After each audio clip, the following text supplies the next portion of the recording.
Guys, welcome to my channel. और आज हमारा ब्लॉग स्टार्ट हो रहा है मेरे गांधीनगर वाले रेंटेड हाउस में से। This is my rented house. ऐसा कुछ लोग ये बाहर का व्यू है। और आज का ब्लॉग स्टार्ट हो रहा है हमारा बेडरूम से, क्योंकि हम इधर आए थे बिकॉज ऑफ मेरी प्रीलिम्स एग्ज़ाम थी। और ये वीडियो मैं इसलिए शूट कर रहा हूँ क्योंकि मेरी जर्नी में पहले से लेके टॉप तक आप मेरे साथ जुड़े रहे। गाइस, लाइफ में कितना भी बुरा समय आ जाए, कितना भी बुरा समय, जैसे मैं अभी फेस कर रहा हूँ, लाइफ में कितना भी बुरा समय आ जाए, काम नहीं छोड़ना है। और जो भी करो वो दिल से करो गाइस, करो, लेकिन उतना करो कि ऊपर वाला भी अब मान ले कि ये चीज़ इसके लायक है, इसको दे दो, इसमें इसको सक्सेस दे दो। फॉर एग्जाम्पल कि मेरी एग्ज़ाम से फाइनल ईयर की, और तब भी मैं ब्लॉग्स बना रहा हूँ। वाई? बिकॉज मेरे को पसंद है ये ब्लॉग बनाना। जब मैं पढ़ाई करते करते थक जाता हूँ तब मैं एडिटिंग करता हूँ, और ये मुझे पसंद है। ये ज़बरदस्ती मैं ये सब चीज़ नहीं करता। अगर ज़बरदस्ती कर रहा होता तो मेरे अभी ब्लॉग्स ही नहीं आ रहे होते। और भाई, मेरे को एक यहाँ से लेके यहाँ तक अपनी जर्नी करनी है, ग्राफ ऐसे करना है। और मैं सोच रहा हूँ कि अगर नहीं होगा ही इसमें करियर होगा ही मेरा, तो बाकी सब साइड में this is my main career. Stay tune for the next update. Thank you.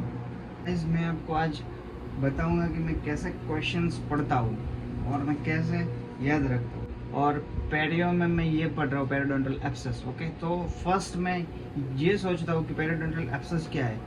तो ये पेरियोडोंटल पॉकेट में होता है, पास हो जाता है पेरियोडोंटल पॉकेट में, और उसको बोलते हैं पेरियोडोंटल एब्सेस। तो फर्स्ट ऑफ ऑल मुझे पता चल गया है कि ये ऐसे होता है। ओके, तो अभी मैं इसका पढ़ूंगा। ये थी इसकी definition. Okay, localized collection of the pus within the periodontal tissue, okay, इसको बोलते हैं पेरियोडोंटल एब्सेस।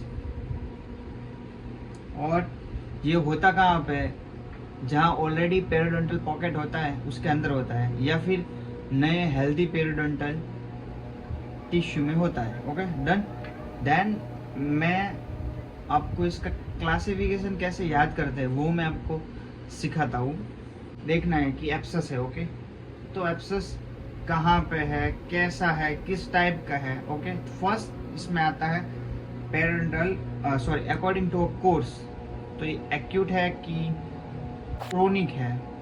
ओके, तो फर्स्ट आपको क्या देखना है, आप ऐसा फील करो कि मैं पेशेंट को देख के मैं अपने आप में डिसाइड कर रहा हूँ कि ये एक्यूट है या क्रोनिक है। ओके, फर्स्ट था कोर्स, सेकंड था नंबर, एंड थर्ड था इटियोलॉजी। ओके, तो अभी ये थी इसकी क्लासिफिकेशन। ओके, अभी आगे बढ़ते हैं कि ये किस कारण से होता है, क्यों होता है, किस कारण से। आई एम नॉट अ टीचर, ये तो सिर्फ मैं जैसे जैसे याद रखता हूँ वो मैं आपके साथ शेयर कर रहा हूँ। I am not a teacher. Okay, अभी कॉज, तो इसके दो कॉज है, दो यानी लोकल फैक्टर और सिस्टमेटिक फैक्टर। ओके, ये सब है deep periodontal pocket, calculus, plaque accumulation, food infection, foreign body incomplete scaling and root planing, furcation involvement. Come to a systematic factor, उसमें आता है diabetes mellitus, reduce immunity, smoking और stress.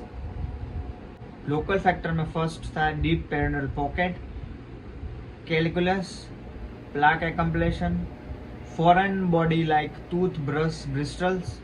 Okay, then fifth था incomplete scaling and root planing, then furcation involvement and food infection. Furcation, diabetes mellitus, decrease immunity and stress and smoking. Fourth, ये हो गया इसके cause. अब आते हैं इसके पैथोजेनेसिस यानी वो कैसे बनता है। ओके, 5 स्टेप्स की पैथोजेनेसिस है। First, obstruction of a periodontal pocket drainage. Okay, second, accumulation of bacteria and pus. Third, destruction of acute inflammatory response. Fourth, destruction of a periodontal ligament and alveolar bone. Fifth, swelling and abscess formation.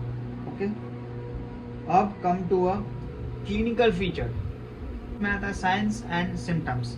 तो severe throbbing pain while chewing, bad taste, fever and pain on swelling of gingiva.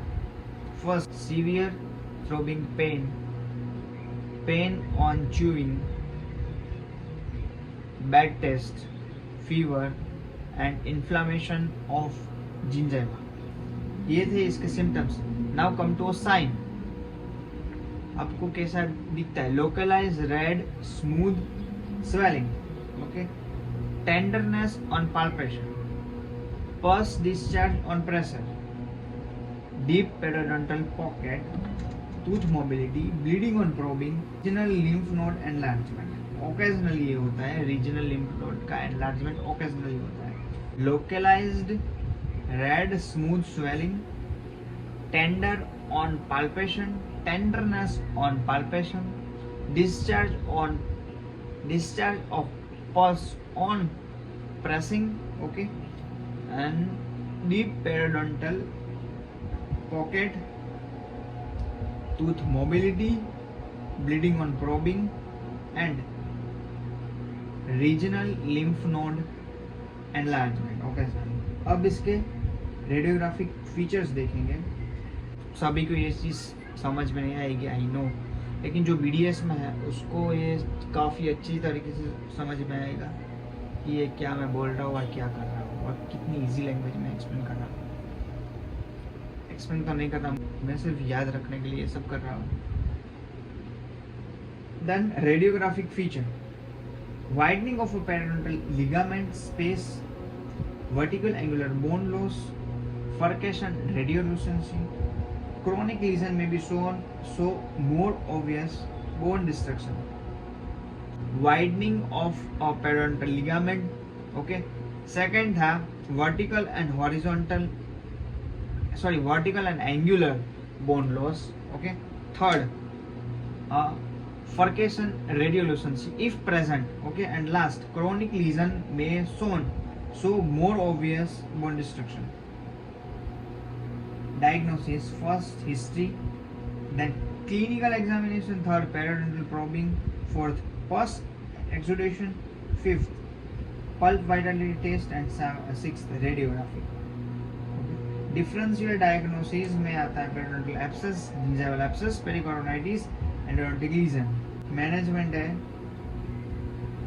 first emergency, second medication, third definitive treatment and fourth maintenance. Okay. First, तो emergency treatment आप क्या दे सकते हैं? तो जो उसके अंदर पस है, पेरिडोंटल पस, वो ड्रेन कर दो, वो पूरे का पूरा पस ड्रेन कर दो और उसके बाद जेंटली थोड़ा जेंटली स्केलिंग कर दो और रूट प्लानिंग. ओके.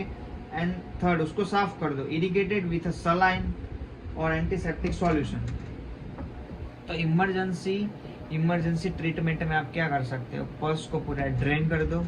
ओके. फिर जेंटली स्केलिंग करो और रूट प्लानिंग करो और उसके बाद कर दो इरिगेशन विद सलाइन और antiseptic solution. Okay. Second, medication आप क्या दे सकते हैं? एनाल्जेसिक और antibiotic.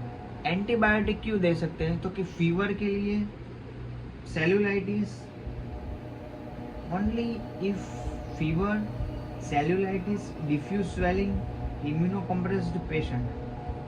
Fever, cellulitis, diffuse swelling or immunocompressive patient. Medications में आप एनाल्जेसिक और antibiotic if fever, cellulitis, diffuse swelling और immunocompressive patient, इन लोगों को ही आप सिर्फ एंटीबायोटिक दोगे. किस पेशेंट को एंटीबायोटिक दोगे? फीवर, सेलुलाइटिस, डिफ्यूज स्वेलिंग और immunocompromised patient, immunocompromised patient, immunocompromised patient. We definitive treatment, complete scaling and root planning, periodontal surgery if required, extraction if tooth is hopeless.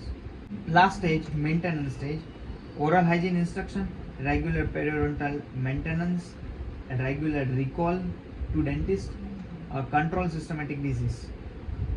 First, in emergency phase, drain all the pus and then gently scaling or root planning, then irrigate with saline or septic solution. Okay. Then third, medication, analgesic and antibiotic. Antibiotic if patient is suffering from fever, cellulitis, severe diffuse inflammation, or immunocompromised patient. Okay. Then definitive treatment. Okay. Definitive treatment, we have to first complete scaling and root planning. Okay. If surgery is required, then do surgery if required. And third, extraction of tooth if tooth is. Thank you guys for watching my video. अगर ऐसे आपको video चाहिए तो मुझे बताइए, मैं ready हूँ आप लोगों के लिए. Thank you.